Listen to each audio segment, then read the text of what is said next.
now the breakfast of champions. Some homemade pan dulce that Elena's made. She's trying out some recipes to see what works best for her. But pan dulce, I can't wait to get into it. And my freshly pulled cup of coffee. I put some raw honey in there because, you know, local raw honey is good. So raw goat's milk, raw honey, and then the beans that I roasted and that were ready to be used. They're from Mexico, and I like the Mexican bean because it has a lot more chocolate taste to it. So anyways, I'm gonna enjoy my breakfast. Here they are, 24 eggs ready to go. They're all duck eggs, and as you can see, they all look different. They've been wiped down, so some of them have a natural like discoloration to them and whatnot. But here's 24 eggs. Let's see how many hatch out in about, was it 18 days? No, I'm sorry, 28 days. These guys will either have made it or not. I'll be checking on them periodically to see how they're going, seeing if there's growth rate and what have you. So I've already candled them. I have a flashlight right here, and I've already candled them. I don't know if it'll show up, but you can kind of see in the egg really quick like.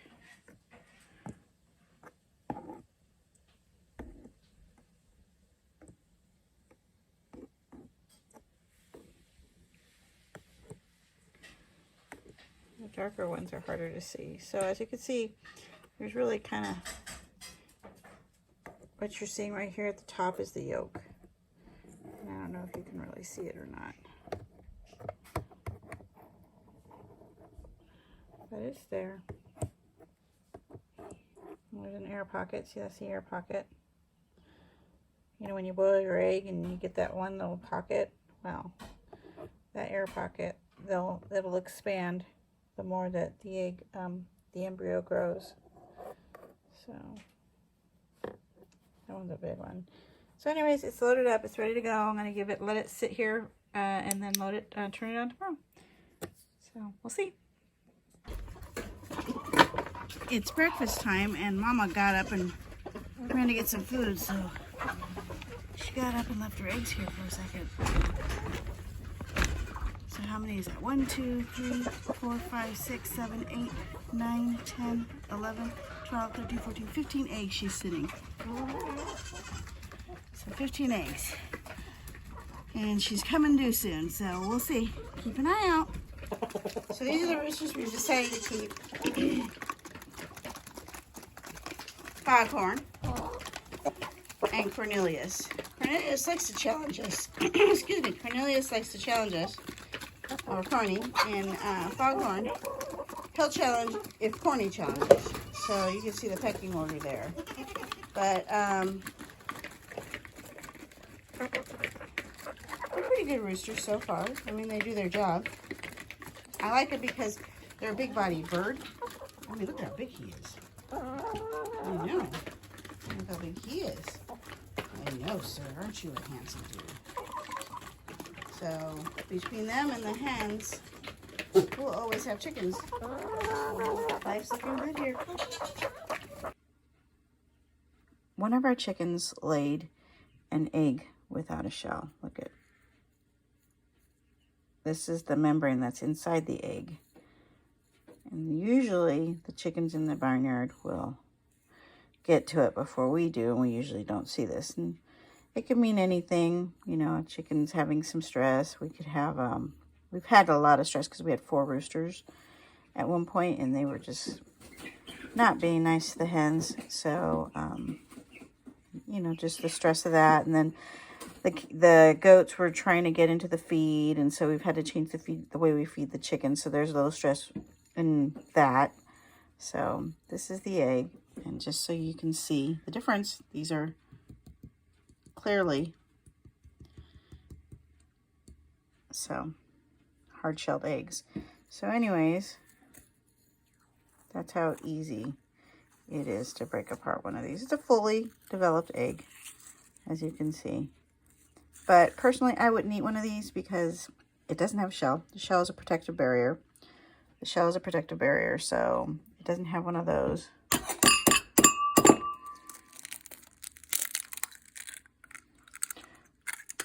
so it's not, it could be open to, you know, bacteria and what have you. I broke the yolk off.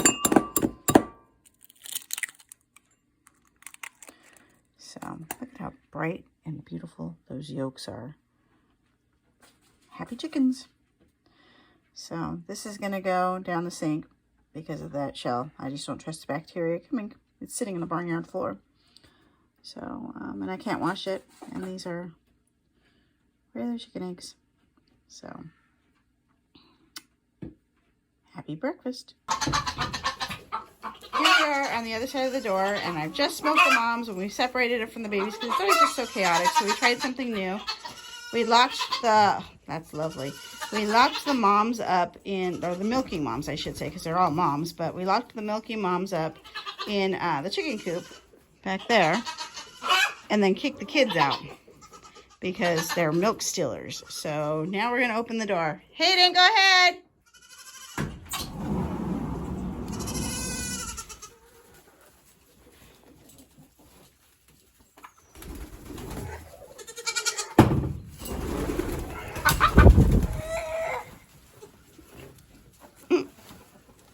Nobody's trying to eat.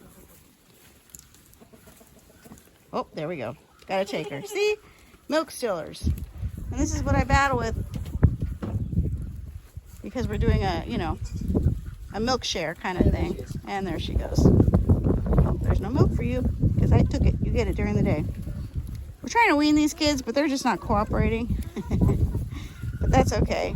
We've got this system that we've got going. We're getting milk, and moms eventually kick the kids off the teat and call it done. Hi, sweetie. Yeah. Oh, no, you can't have that. And we've separated the boys from the girls.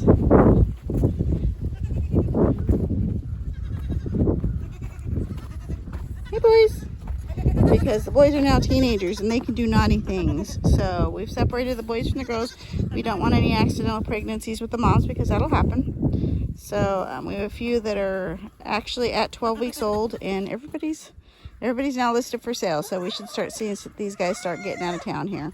Anybody with a collar is one we're keeping, like number 1 there. We're keeping him because he's not quite normal. Something happened to him when he was being born, so he fell a little too hard. I don't think that's the case, but he's got some neurological issues, so we're gonna have him fixed, and then we're just gonna cull him from the biological herd, but we'll keep him alive, of course. Culling means you know, reducing your herd, but we're gonna just go ahead and fix him and go ahead and keep him because it's the humane thing to do. And Hayden just has a heart for this little boy, don't you, huh? Yeah, has a heart for this little boy. So we're gonna keep him and his sister, only because I love Sophia. And I love Sophia. She's just one of my little girls. So she's both of these are Libby's kids. So but Sophia's fine. It's just has Hayden call, what do you call that one? Your boy. Oh yeah, Sloth. Sloth. From where? Goonies. The Goonies. Yeah. Yep. Goonies never say die. So anyway, Said it. I'm just telling you what they never say. So anyways, here's the boys. That's Sasha. Elena wants to keep Sasha. Yeah, I know, Sasha. She's a pretty one. Yep. Yep. Oh, there she is. That's my pretty girl. Hey. I didn't realize you had her. Sophia. She's distracted. She's eating. Let's see if I can get her. She's so busy. Okay. Alright, well, we're done for the day. It's time to go put the milk on. Alright, there you are, beautiful. Hi. Oh. I know. You're so pretty. Yes, I know. Alright, there we are. So, spring is almost here, as you can see. It's like kind of green. It's greening up. Yeah, I don't know if it's showing very well. But one of the things that these plants will be in bloom soon. But one of the things that I wanted to do is I wanted to plant something that would be like special. I'm very sentimental, if you don't know that about me, but I am exceedingly sentimental. So just to, as in memory of the people that I've lost in my life.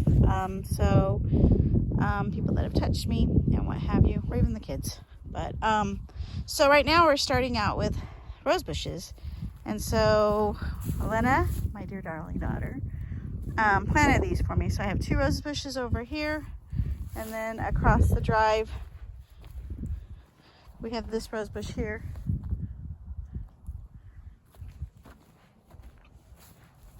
Which rose bush here? So we started this, and then we've got apple trees up over there. I'll take you over to them in a second. But eventually we're gonna have this drive made. It's kind of rough and sad looking, but we're gonna have a guy come out and put in a proper driveway for us. But sorry, Elena's desperately trying to stay out of the pictures here. So anyways, she planted these, and I'm sure we're going to be fighting with the deer for these, but for my cousin David, for my Uncle Ken, and I haven't decided who the other one is for yet.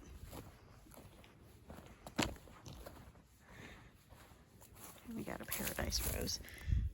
And then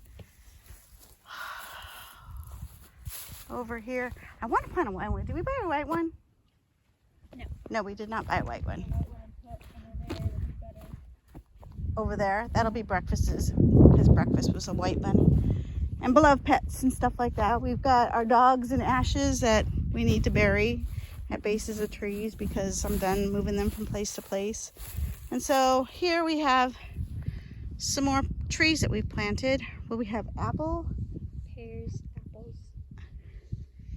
pears and apples. So these got planted last fall, and then we have more to plant that are waiting to go in. So I plan on doing, like, I don't know, it's just like something to remember everybody by. Like I said, I'm really sentimental. So these should start blooming up.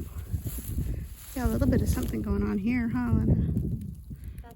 That's the leaves. Yeah, they're coming in. They get their fuzzy. They get their fuzzy. Anybody else starting to bloom? Oh, yeah. She's trying desperately to stay out of this. I love it. Torture your kids while you can, people.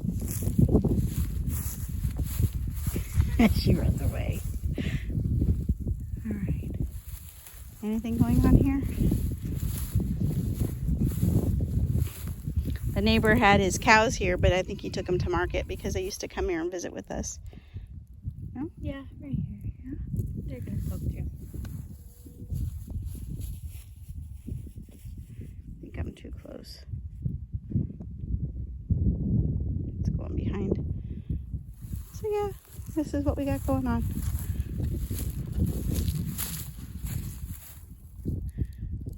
Yeah, things are starting to bloom.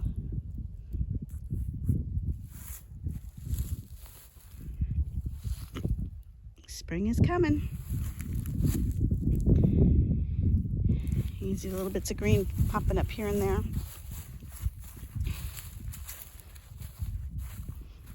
But I gotta figure out, I've got my mom and my tata, my grandpa Carlos, and all of them. I gotta figure out who is for who gets a rose bush, who gets a fruit tree. I don't know. I think I'll have my Uncle Ken as like something that gives you a fruit, because he liked to garden too. I have nectarines coming out. Nectarines and mangoes, maybe something like that. I don't know. Anyways, I think and talk at the same time. You know that about me. So that's us.